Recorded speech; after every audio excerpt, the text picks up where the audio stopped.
أعوذ بالله من الشيطان الرجيم.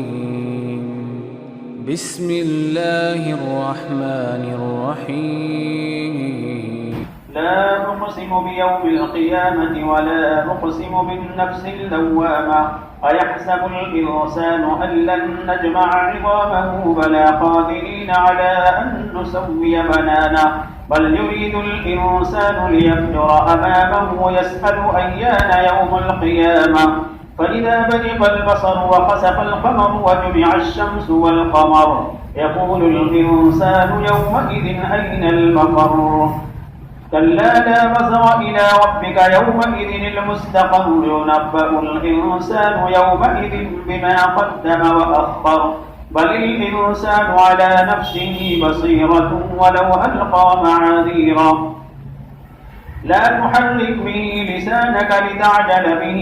إن علينا جمعه وقرآنه فإذا قرأناه فاتبع قرآنه ثم إن علينا بيانه كلا بل تحبون العاجلة وتذرون الآخرة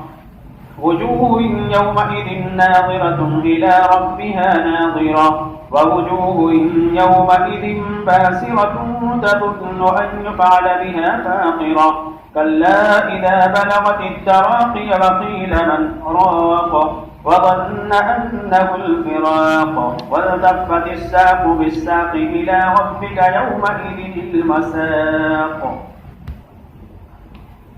فلا صدق ولا صلى ولكن كذب وتولى ثم ذهب إلى أهله يتمطى أولى لك فأولى ثم أولى لك فأولى أيحسب الإنسان أن يترك سدى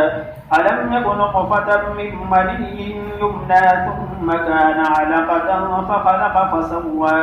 فجعل منه الزوجين الذكر والأنثى أليس ذلك بقادر على أن يحيي الموتى